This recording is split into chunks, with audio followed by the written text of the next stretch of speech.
Hello and a big welcome to all of you out there. Today I have a special guest from the other side of the world, from Tasmania. Welcome to you, Merindah Thomson. Thanks for having me, Anne. It's really nice to see you. We have been in touch before, and I know you are doing a marvelous job with your horses. So please tell us a little about your life. How did you get into horses, and what happened, and where are you today? It's quite funny. My mum is a coach, and my dad was into boats. So my father's side of the family are all about yachts and boats, and it was actually his great grandfather was in the first fleet who came out to Australia. So boats and horses don't really mix that well. So we would spend half the year away on the yacht and the other half of the year at home with horses. And my brother actually works in the yachting industry. He lives in Monaco. And I have taken the horse side. So it's a bit of a mix. But my mum and her whole family were horse people.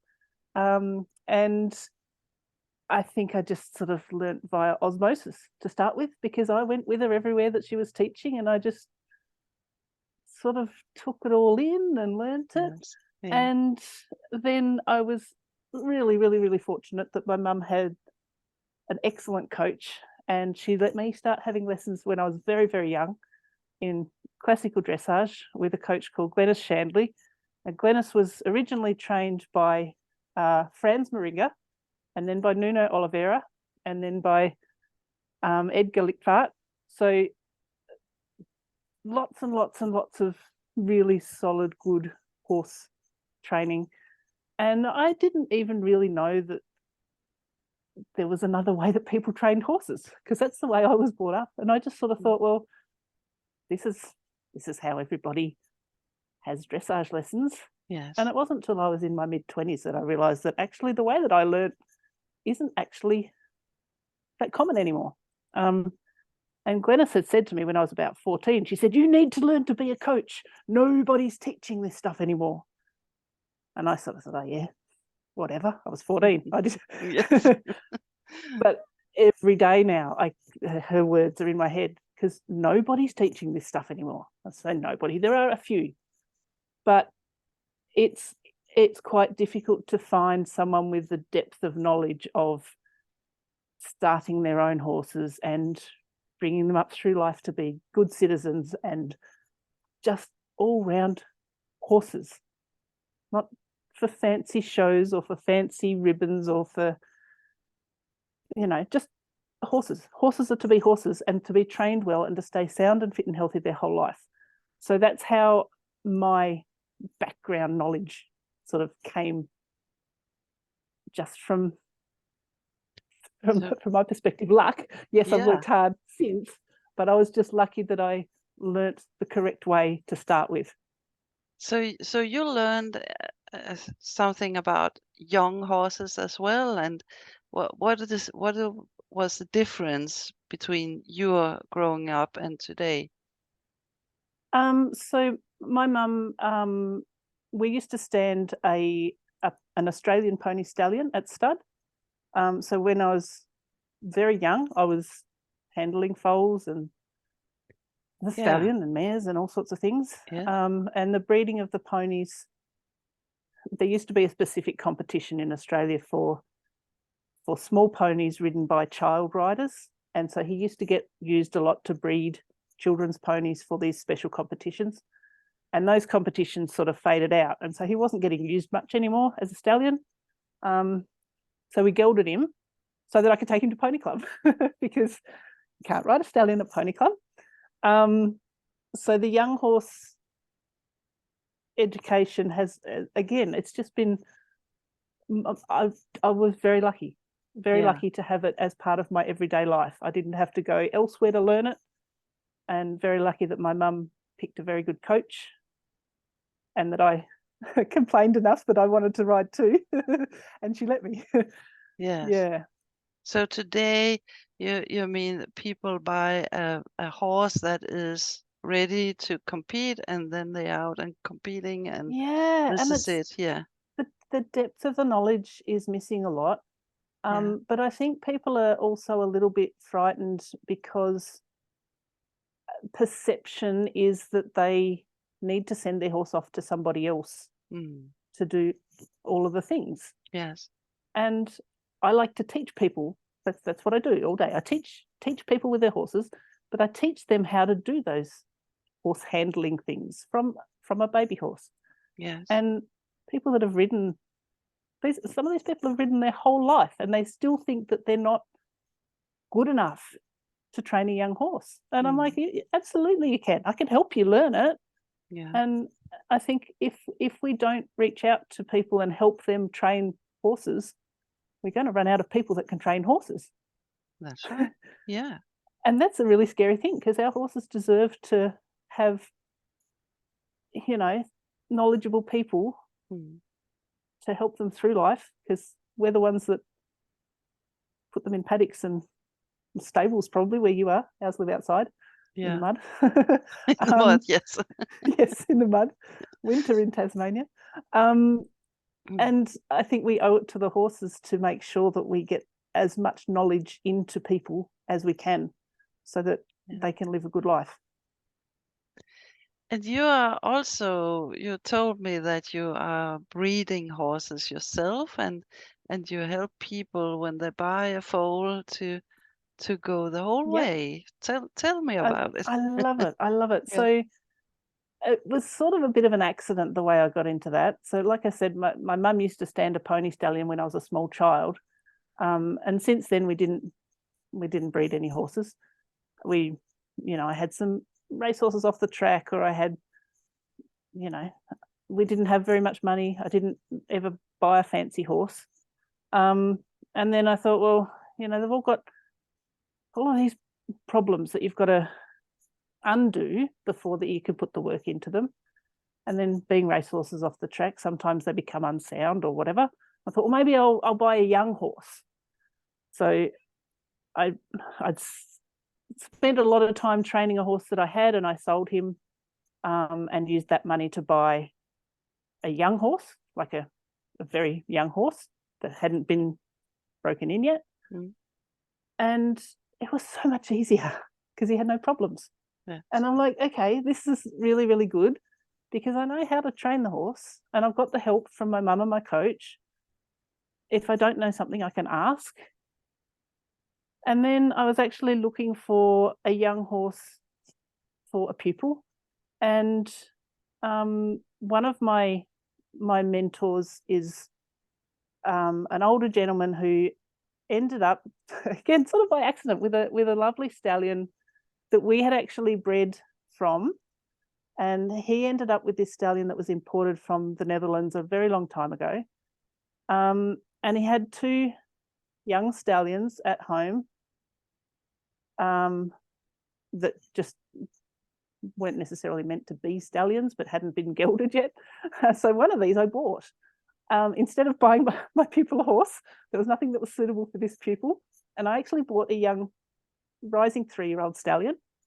And he's divine. He's got the most beautiful temperament. He is just a lovely, lovely horse to have around. And so then I bought a mare, and we had a foal. And then I ended up with the other stallion. So unfortunately, when COVID came, Leeson is the man's name, Leeson Surrett. So he's actually a former FEI show jumping course designer. But he went back to England. He's from England, and he got stuck there during COVID, and he hasn't Okay. come back to Australia yet. And Not he's lost his yet. eyesight, Wow. so he can't see very well, and he can't design show jumping courses anymore because his vision is gone. And he can't look at his own horses. So he's bred all these lovely horses with the view that he wants someone to ride them and he can go and watch them jump, and he can't. So he's sent a few to me. And one of them was his pride and joy young stallion. We call him Donald. And I also have Donald's mother, whose name is Gail. And Gail has had a foal to my other stallion. So they're all sort of related at my house. So they're either related to one of the stallions or the other or both. And his lines and his breeding and his just, like I said before, they're just horses. Like, yes, they have fancy breeding and they look nice and they're pretty and all the stuff, but they are real people's horses. They have no bad temperament faults. They have no idiotic tendencies. They're just lovely horses. And they have enough of the bloodlines and the movement to be really good stars, but they're also friendly enough for amateurs. So that's sort of what my view is about. We're going to breed some horses that an everyday person that only has one horse, they're not a professional, if they want their one horse of a lifetime, I can help them because I know that the temperaments are good. My daughter goes out in the paddock and feeds the stallions, which I know people are going to go, oh, that's dangerous, you shouldn't do that. But that's what they like. They are just beautiful. And all of their foals are beautiful, lovely, easy to handle, train. And for someone who has been told their whole life that, oh, you have to send it to a professional, even if you've been riding your whole life, I'd just like to give someone the confidence to say, actually, no, I don't. I can do this myself. Because if you pick the right animal that is trainable and lovely, it is so much easier than fixing someone else's problems. Yes, You bring it up the way that you would like it to be. I also say that. Why send your horse away if you're going to ride it yourself later on? I can understand a breeder, maybe they are too old or don't want to do it themselves. But if it's a horse that you will keep and you are going to ride afterwards as well, I think it's much, much better that you do the work yourself. Yeah, absolutely. And you get such a better relationship with the horse. Yes. You really do. And so one of my firstborn, I call him my firstborn. So the first one that I bred from my first stallion and a friend's mare, which is actually a half sister to my other stallion. He's a rising 5-year-old now. And I had surgery on both of my feet last year. So he was ready to back. He'd been driven and long reined around the farm and lunged and won the saddle. But I hadn't got around to actually riding him yet. And I had surgery on my feet. So I knew I wasn't going to be able to ride for quite some time. So I sent him to one of my pupils, and I see this pupil every week and have been doing so for a very long time. When I first met her, she was only 13. So she sort of learnt my ways. She's now in her 20s. And she was the first one to ride him. And I'd recently hurt my back. So he got started under saddle and he tried to cut his leg off. And he came home to the vet and had the leg wrapped and was recovering for quite some months. And now he's perfectly fine again. And I got back on and rode him and everything was good. And then I hurt my back. So I'm like, doctor hadn't given me the all clear to ride again yet. Horse hasn't been ridden since previous to the leg injury. And so my pupils got him back again. And he had 6 months off. The last thing that he did was put his leg in a fence. And she walked him around a property and she took him to the arena and she got on, walked him around, trotted him around, gave him a pat, got off. That was as dramatic as it was. No lunging, no chasing them around, no hassle at all. Wow. And today she wrote, so she's now had, I don't know, maybe 15 rides on him back in this time. And she just said, I just love him. I just trust him so much. Like everything that he does, there's no problems. You know, he's a little bit cheeky or a little bit distracted if the other horses gallop around, or he's a bit, you know, because he's young. He's not yet 5. And it's the baby horse stuff, but there's no unsafe behavior at all anywhere in him. And she's like, this is so good. I think she, like I did with my coach, I think she sort of thought I was a bit crazy recommending that she breed her own horse when she was so young. So she has one of her own who is rising 2. And at that stage, she had a racehorse off the track that could be quite dangerous and has quite a lot of injuries now showing up now that he's in his teens, and he's retired because he's not comfortable enough or safe enough to ride anymore because of his body issues. And I said, look, everyone will tell you, oh, you're crazy to breed your own horse and start it yourself. And this one that she was sitting on today, like I said, he's rising 5. So that was, 6 years ago in the planning. And yes, it took 6 years, but we've got a beautiful horse that is no hassle to anyone and that everybody loves. Even her non-horsey partner loves him because he's delightful. He really is. And even if it takes you 6 years to learn how to start the horse under saddle, that doesn't matter. The horse certainly won't. It's not the destination. It's a way to it, and you should enjoy that. And if you have a horse that had trouble before, maybe you never come that far. Maybe you can ride it for 1 year and then it's over because of all the old troubles. When you have a young horse, you know what happened to it. So. Yeah, and that's a really big thing for me personally in my confidence. If I know all the things that the horse has done, and if there have been any problems, like, so I know he put his leg in a fence, obviously, but he didn't panic or struggle because he'd been taught about what happens when ropes and things go around your legs and taught to stand still. So yes, he did cut it a lot, but he didn't, like, he should have lost the leg. If he had a bit of horse that kicked and panicked, that would have been a life-threatening injury to him. Yeah. But horses that I've had who've been started before I got them, or ex-race horses, because we all had some of those because that was all we could afford.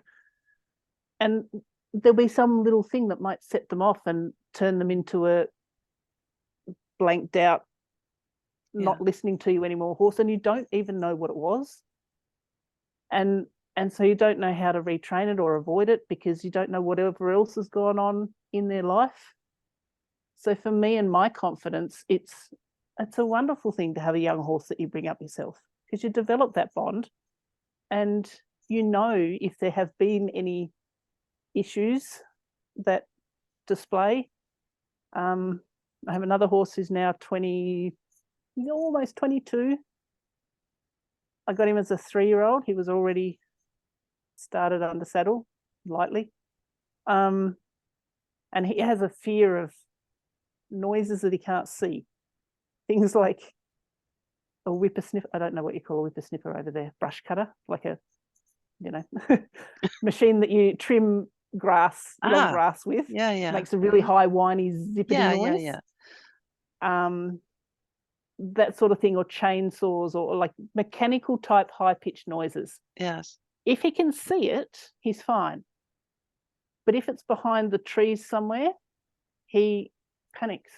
And I don't quite know what caused it, but I've had him for such a long time now that I know if I hear the noise that he's going to be very worried.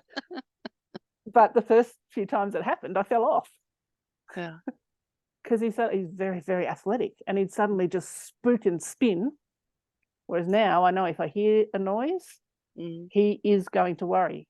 Yeah. And I can't prevent it, but I can prevent falling off. Yes. Yeah. So little things that you don't know in a horse's history, and of course things can happen in the paddock when you're not there. I'm not saying that I know every single thing that's ever happened to my horse, because that's not logical. No. But at least I know if things have been introduced in a way that is not threatening to them, and that if something does frighten them, what that thing was.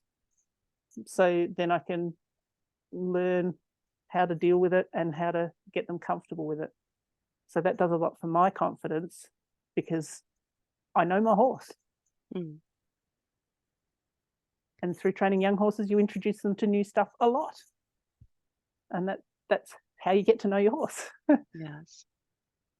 And the journey is also good for yourself, I think. As you said, many people they just buy a horse and then they go to competition, and they don't really know the groundwork. And how is that feeling when you are going to a competition? You don't know Mm. how it's going to go.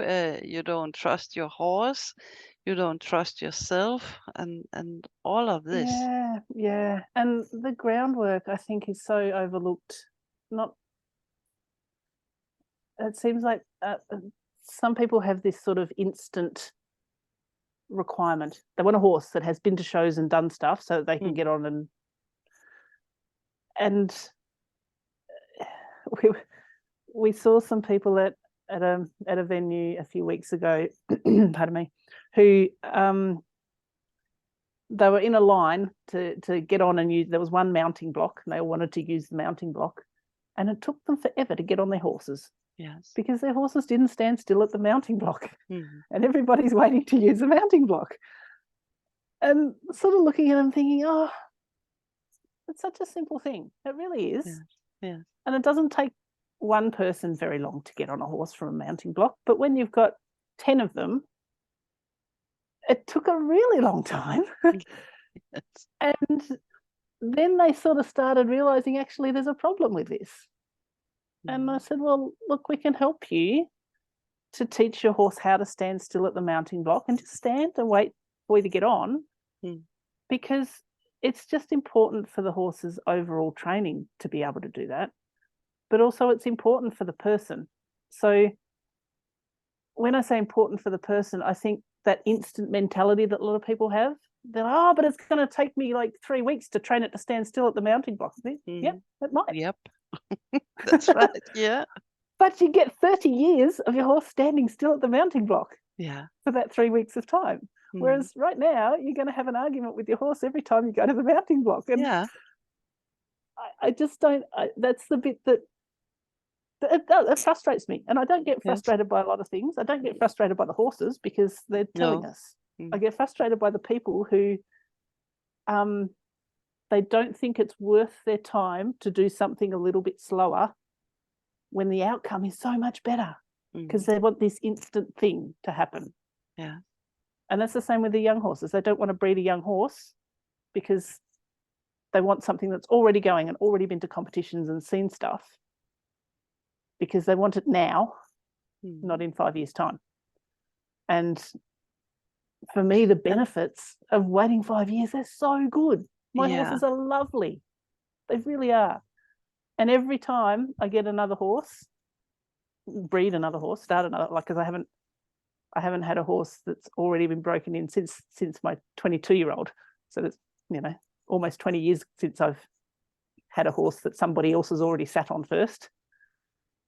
Every horse I start is better than the last one. Mhm. And that doesn't mean that I haven't had good horses. I've had some very, very good horses, but each one teaches me a little bit more. So the next time I start a horse, I get a little bit better at it. And I like each horse better because I've learned so much. And I just love having the horses help me do so much. Mhm. But what if a person comes to you and say, I want a horse, and I don't feel that I'm good enough for a young horse. I wanted a professional to ride the horse first. What are you telling them? I usually invite them to come to my place and they can see everything from the 22-year-old. We have a Shetland pony too who's 27. So they can see everything from 27 years old to foal and see how they're all handled, how their expressions on their faces look, how they can be handled by anybody. And I can teach them those things in an appropriate way for the age of the horse, to say, if you do this with this horse at this age, by the time he gets to this age here, this is what he can do. And the techniques to do it are actually really, really simple, but you just have to pay attention to the horse's expression and the horse's body language and I can teach them how to do that. It's a learnable skill. Otherwise, no one would be able to do it. So, they seem to think it's some magic. It's not magic. You just pay attention and want to learn, and you can learn. Mm-hmm. Yeah. Yeah, that's great. And yes, I could sell them a horse. I could potentially make a lot of money selling them a ready-made horse, but I don't think that's the right thing to do for the horses or for the people. Because as I said earlier, I think we need more people learning better horse skills before we lose all that old knowledge. So I'm really keen to pass on that knowledge so that I get more people, like my pupil that's got my young horse at the moment. And she's fabulous, and she's only in her early 20s. So if we can have more people like that who are willing to have a go, not just want the quick fix, I think our horses will be much better in the future than if we hold all the knowledge to ourselves and just sell them the finished product. And also, if the groundwork is there, if they have this connection with the horse, when you come up in the classes or what you call it, it would go much faster because you have this connection from the start. You don't have to print in what the horse can or cannot. You have been all the way through it. Yeah, absolutely. And that is actually one thing that I have found that I didn't do so well a few years ago. And now I'm, like I said, each horse teaches me something. A lot of my horses weren't quite so good for other people because I'm the one that does everything with them. Yeah. Yes. So I had a saddle fitter come, and he's very good horse person as well, used to ride and compete. But he was injured. He's got a very bad back and he doesn't move very agilely. And we were trying to put saddles on the young stallion before he was ever under saddle, just to get a sort of feel for what sort of saddle he might need. And he was really quite wary. And his expression was quite different because he'd never seen this person before. Nobody else had ever sat anything on his back except me. And then my another young horse that was started under saddle, when I hurt my feet, I got my pupil to come and trim his feet because I wasn't capable of it. And I'm the only person who has ever trimmed his feet. So he was very good about it because, he'd been handled and everything quite a lot up until then, but nobody had trimmed his feet. And he was perfectly fine while I was there. But I went out of sight for 10 minutes or so. And when I came back, she said to me, he actually was quite different when you left his sight. He wasn't as relaxed because it was only her there handling her feet. And so now I've learned I actually need to get lots of other people to handle my horses as well, even though I'm Miss Independent, because it's better for the horses. Because if something goes wrong, they need to be able to trust another person, and they need to keep that other person safe as well. So every horse will need a vet at one point in their life, or someone different to catch them, or someone to put a rug on.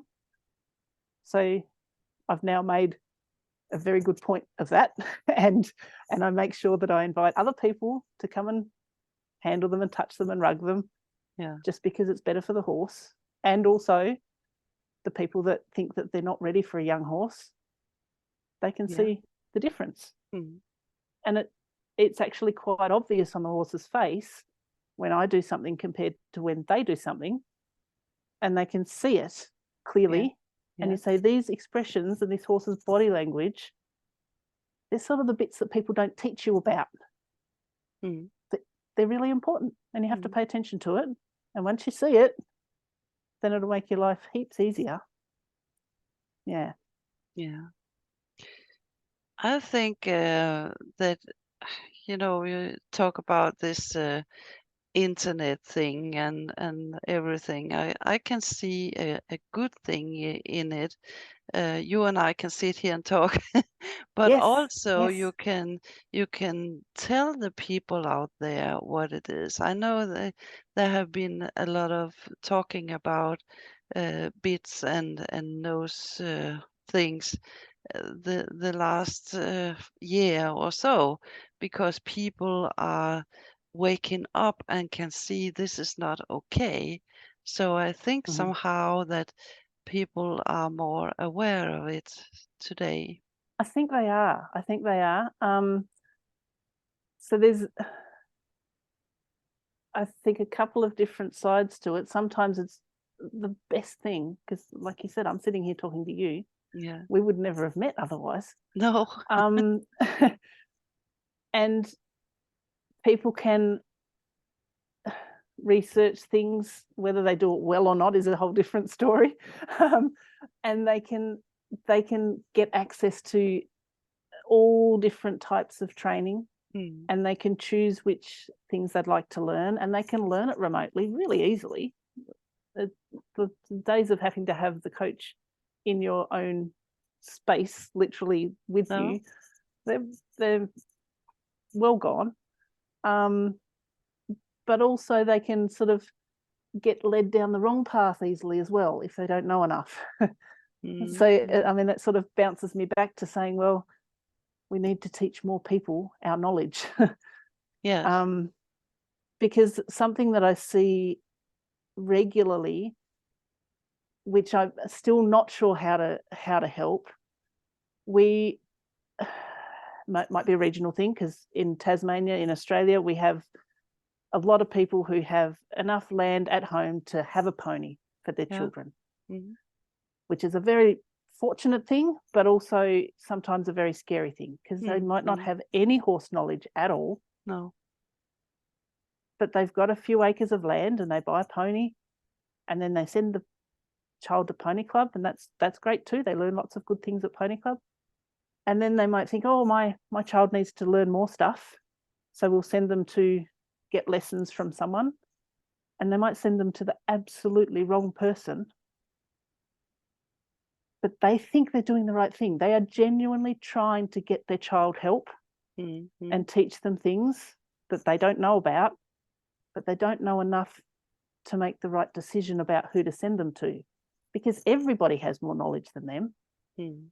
So they are genuinely trying to do the right thing, and sometimes the kids get hurt or the horses get hurt, and it's something that I'm not sure how we can address yet. But it's definitely on my mental radar all the time to Mm. think, how can I help the non-horsey people that would like to be a little bit involved to make that right decision? Yeah. And I sort of think it does actually come down to the horse's expression, Mm. because even just in a still photo, you can see a lot if you know what Yes. to look for in the horse's face. Yeah. And you can say, well, you can humanize it and say, this Mm. horse looks happy, this horse does not look happy. Mm. If you want your horse to be comfortable, then you need to follow this type of path rather than hit him with the whip when he stops at the jump. We don't do Mm. that. Yeah. And that is also the same when you look at Facebook, for instance. People put out a question there. My horse is doing this and this. Have you any Yes. suggestions? And you look what, Yes. what people are saying. People who never been on a horse, and Mm. I don't know what it is, but it's possible this and this and this, instead of going to the right persons. Yeah. Yeah. And they, like I said, these people are trying to do the right thing. They're Yes, trying to ask yes. for help. Mm, So it's that's not right. their fault that they don't know No. yet, because they are genuinely trying to learn, Mm, but they learn from the wrong people. yeah. Sometimes, not always. Sometimes they get lucky, but they don't Yes. know how to make that choice. They don't know how to distinguish the good advice from the bad advice. So, yeah, and you're dead right. Facebook will bring out all sorts. And some of it will be very good advice, and some of it will be very bad advice Yes. for someone who doesn't know the value of each piece of advice. M- It's, Many times you that know, you can't just say you with were wrong and you were right. It no, doesn't work that way. yeah, I know, and maybe they would take the ones that are the easiest one to follow. Yeah. Yeah. Easy doesn't mean it's right. Unfortunately, that's not really the way the world works. Yeah. Yeah. So how many horses do you have at your place right now? Oh, I don't know whether I should answer that question. My husband says too many. And I remind my husband very often that when we got married, he had more horses than I did, because my husband also rides, and so did Okay. his father, and so did his father. So horses both sides of the family. So I keep reminding him, actually, when we got married, you had twice as many horses as I did. So you can't now be surprised that I have horses. So I have 2 stallions. I have 2 brood mares. One is due to have a foal next month. One is weaning a foal right now.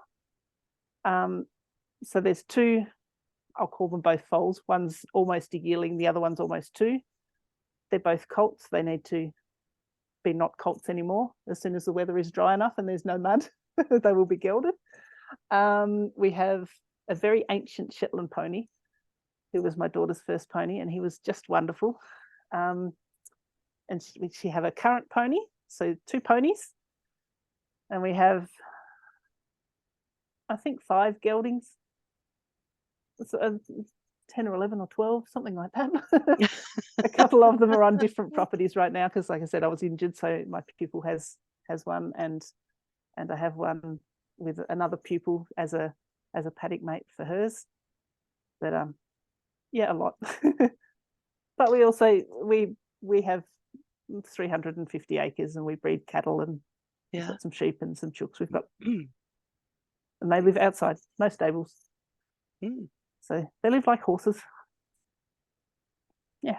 That's great. That's a great life when Yes. they can be outside and still people who are looking after them, that they have food enough and water enough, and then we are fortunate enough that we grow our own oats for chaff and our own hay. yeah. Our oats didn't grow very well last year. We have we have a vermin control problem. So we have wallabies and possums and some kangaroos, which to everybody not in Australia, they think, oh, those are so cute. Yeah. But I know. I have been to Australia, so I know rabbits jumping that all the over. English introduced. Yeah. So they're a vermin control problem now. So the wallabies ate all of our oats crop last year. Wow. So we didn't have any oats. And so my husband actually bought a bag of chaff last week, and he was horrified because it cost $27, and he has never bought a bag of chaff in his whole life. Because we've always grown our own and we've run out. Yeah. So we do things the very old-fashioned way. So the farm itself was my husband's father's farm, and it was originally cleared by a team of draft horses, and we still have an old Sunshine Reaper binder which puts the oats into sheaves, and then we stand them up manually, walk around the paddock and stand up the sheaves of oats in the paddock into stooks, and it dries in the paddock for a few weeks, and we get pitchforks and bring it in. Then we put it through a chaff cutter. The chaff cutter has upgraded. It's no longer horse driven. It goes on the tractor, but it's still the original old timber platform chaff cutter, all manual. Takes about 7 people to cut chaff. So for the people that complain about the cost of things, we just invite them to help and say, this is how work intensive it is to actually feed your horse. Yeah. Plus you need the acreage and you need the machinery. So go and buy your chaff and pay for it, and don't complain that the farmer's charging you money. Farmers are allowed to make a profit as well. And you don't need a gym. No. No. And also our oats, we don't head our oats, so they're full oat stalks with the oats in them that go into the chaff. So real food. Real food. Instead of, Yeah. You also get very, very strong animals then. It's not fertilizer and all these things they're putting in the food. So yeah, and our homegrown hay as well. Like we do some of the oats for for chaff, but we also put some of it in hay, and we also put some in silage to feed the cattle. Yeah. But where we feed it out in the paddocks, we'll spread it, into a different pile every day. Yeah. And then that will reseed the ground, and it'll grow oats if we've used oat and hay. Or Yeah. it'll just grow the good pasture that we've sown down to make the hay. So we keep all that energy in the system. Yeah. Yeah. Yeah. That's fantastic. And we have lovely little critters called dung beetles. So I don't pick up the manure in my paddocks. We spread it round. Yes. And the dung beetles eat it, and the dung beetles churn it back into the ground, and it keeps the soil good. Yeah. That's great. That's great. Everybody should have that way. And you've got to be a little careful with your drenching regime. So we do our fecal egg counts and make sure that if they require a drench, that if it's dung beetle season, we choose one that doesn't kill the dung beetles, because they're important little critters. Because some of them do kill the dung beetles, and then you've got to go and pick up your poo. Yeah. Yeah. Let nature and it doesn't take get hand recycled of back it. into the soil. Yeah, fantastic. And you also have students. You're a coach as well for Yes, I've been a coach for I think I did my first pony club camp when I was about 12 years old, which is very young to be a coach. But like I said, I went with my mum everywhere from when I was, and I had proper lessons with a proper coach from when I was 7 years old. And yeah, so I think mum had been asked to coach somewhere, and my dad was off working, and he used to be a shift worker when I was a child. And so she said, well, yeah, I can come and coach, but I'll have to bring my daughter with me. And they said, that's fine, she can coach too. So I was very young when I started coaching, and then I got my proper qualifications when I was old enough. I did pony club coaching and stuff before I had qualifications, because you have to be 18 to get qualified. And then I did my national coaching certificate, and then I did my specialisation as well. So in Australia we have, it used to just start at level 1. It now starts at intro, so there's a lower level below that now. But I did my level 1, which is general coach, which they teach Olympic disciplines. So dressage, cross country, show jumping are all in the general level 1. And then you move up if you like to. And there's also general at level 2, but there's dressage specialist and there's jumping specialist. And I have both of those qualifications, which is a little bit odd because most dressage riders don't jump. And most jumping riders think flat work is boring. So I'm a little bit odd. And I'm also a coach educator. So that means that people who want to become coaches, I can help them. Even if they don't want to be qualified, I can still help them learn how to be an effective coach and share their knowledge with other people. But I can also assess them as part of our national coaching scheme as a coach educator. And I'm also a steward, a jumping steward, and I'm also a show jumping course designer. So I have lots of little pieces of paper.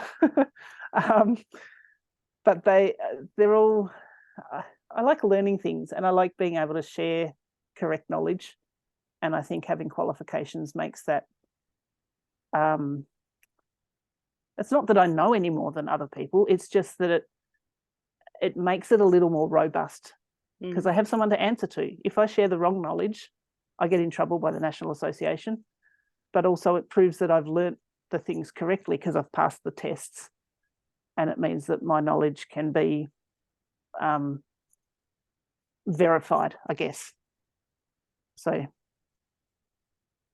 the qualifications to me are important just because there's something that I've proven that I can do.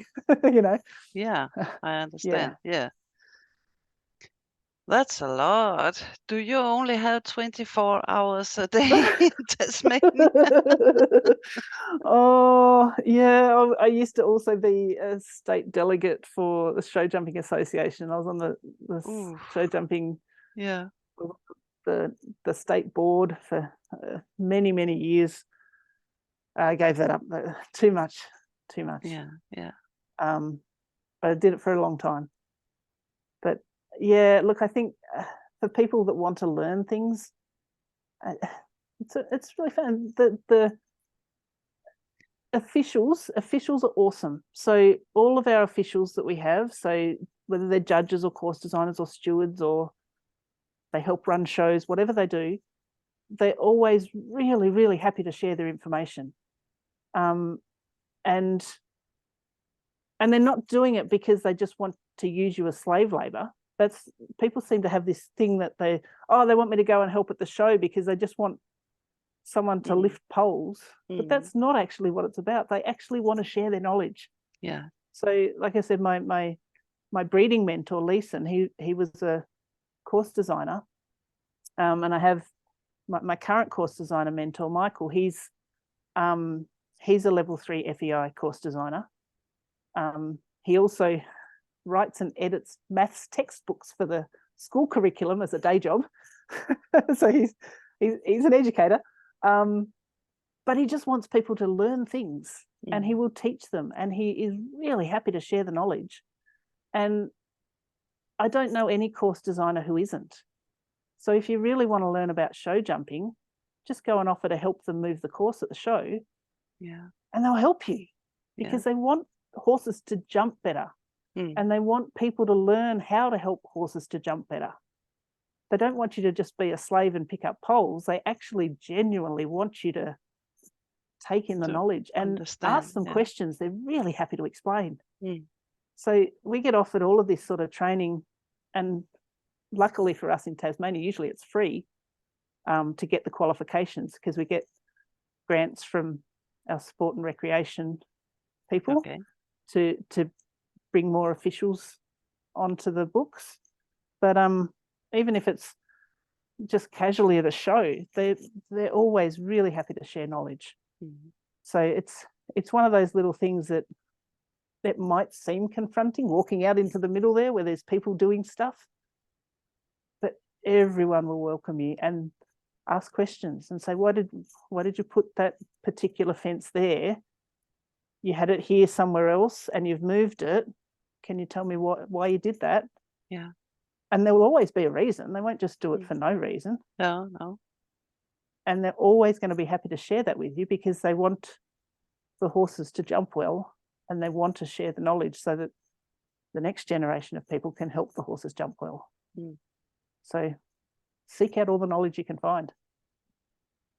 And because at a show, all of the course designers will be properly qualified, then that's where you can trust that the knowledge that you're getting is actually the right knowledge. Yeah.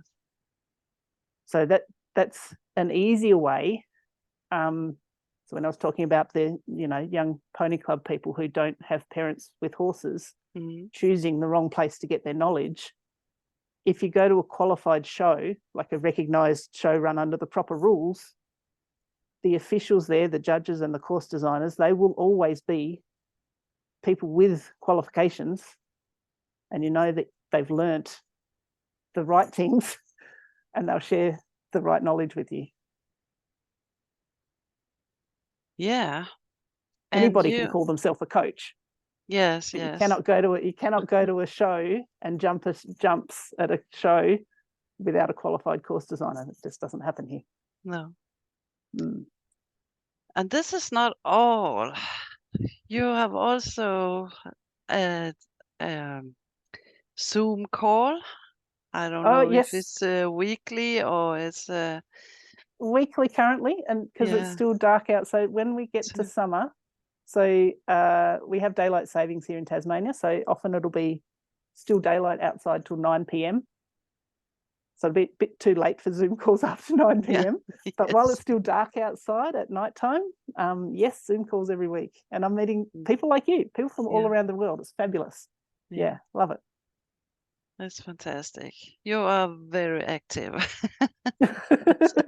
Yeah, sometimes I do need to sleep a bit. I try and have a day off a week, but it sometimes doesn't happen. No, I know the feeling. Yeah, I bet you do.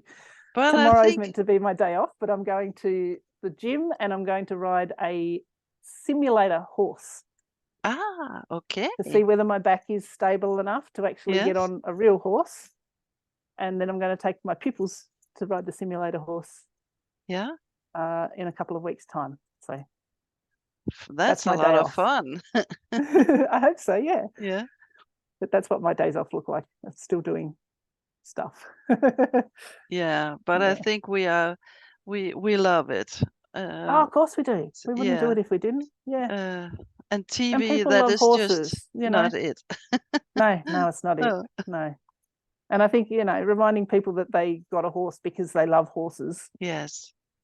That's right. I think sometimes they start to forget that and they want to go and compete or win things or Mm. use the horse for some certain purpose. And then if you ask them, they'll all say, actually, when I first got into horses, it was just because I loved horses. And if we can help them recapture that, I think our horses will be happy. That's right. That's right. Yeah. And if anybody wants to get in touch with you, where can they find you? So my website is called classicaljumping.com. Very easy to spell, I hope. All one word, classicaljumping.com. Classical. Yeah. And my email address is coach@classicaljumping.com. And of course, I'm on Facebook, and that's